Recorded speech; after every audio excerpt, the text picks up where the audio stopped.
السلام علیکم ورحمۃ اللہ وبرکاتہ۔ ہم جو ہے مسجد عبداللہ ابن عباس رضی اللہ تعالیٰ عنہ کی مسجد میں نماز اور یہ جمعہ کا خطبہ ہوتا ہے۔ دیکھیے کتنی بڑی مسجد ہے، آپ حضرات ہم دیدار کرائیں گے، زیارت کرائیں گے، اور اس کے بعد حضرت عبداللہ ابن عباس رضی اللہ عنہ کی مزار کے پاس بھی تشریف لے کر چلیں گے آپ حضرات کو۔ قرآن مجید رکھا گیا ہے۔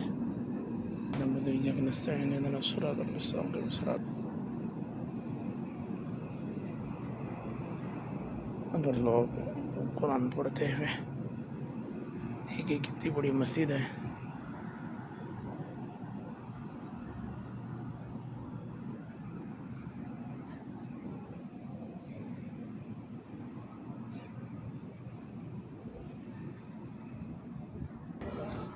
لے پکڑ۔ ناظرین، ہم آپ کو بتا دیں، ہم طائف شہر میں آ چکے ہیں۔ جیسا کہ بتایا گیا مسجد عبداللہ ابن عباس رضی اللہ تعالیٰ عنہ۔ طائف کے متعلق کچھ آپ حضرات کو کچھ باتیں بتا دوں کہ طائف جو پرانی بستی، قدیم بستی ہے، یہ کوئی نئی بستی نہیں ہے۔ عارفین کے تواریخ جو تاریخ لکھتے ہیں، تاریخ دان بتاتے ہیں، یہ بھی جو ہے حضرت اس کا سلسلہ حضرت ابراہیم علیہ السلام تک جا کر ملتا ہے کہ اسی زمانے کے بعد جو ہے یہ شہر آباد ہوا۔ اور طائف کو طائف کیوں کہا جاتا ہے، اس کی وجہ یہ ہے کہ بہت سارے اقوال ہے، اس میں صحیح قول یہ ہے کہ طائف جو ہے چاروں طرف سے اس کی دیواریں مضبوط تھی، مضبوط قلعے کے درمیان میں یہ شہر تھا، تو اس کی مضبوط دیواریں، بڑی بڑی دیواروں کی وجہ سے اس کو جو ہے طائف کہا جاتا ہے۔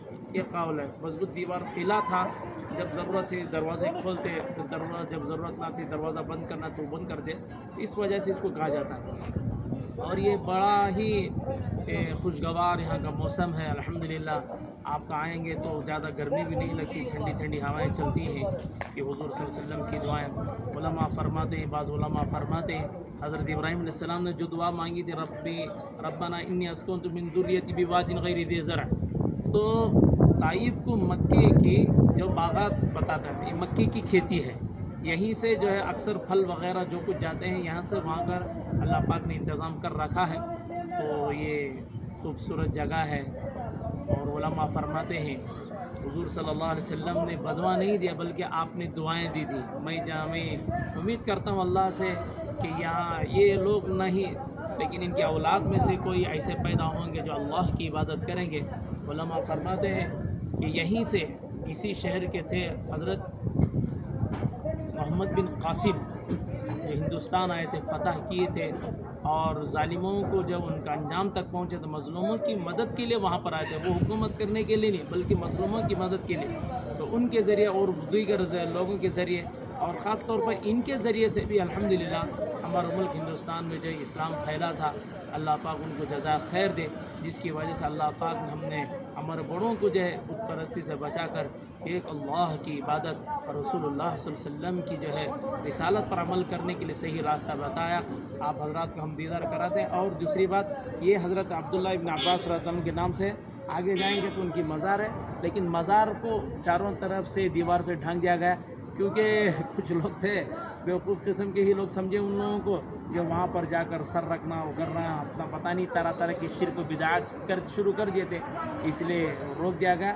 ہم باہر سے دیوار سے آپ کو اس کا معائنہ کرا دیتے ہیں، چلیے آپ ہمارے ساتھ وہ کرا دیتے ہیں۔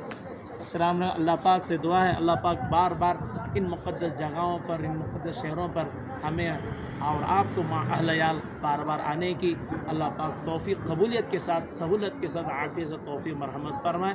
ہم آئے ہیں، ہمارا ٹور ہے Alqasim tour and travels international tours and travels, ہمارا ہے بنگلور کا ہے الحمدللہ، جس میں میزبان ہے مولانا محمد عادل قاسمی، اور بندہ مفتی محمد زکریا قاسمی، اور قاری شہباز صاحب، اور حافظ عرفان صاحب بھی اس میں ہیں، اور دیگر ہمارے بہت سارے رفقا بھی ہیں الحمدللہ ہیں۔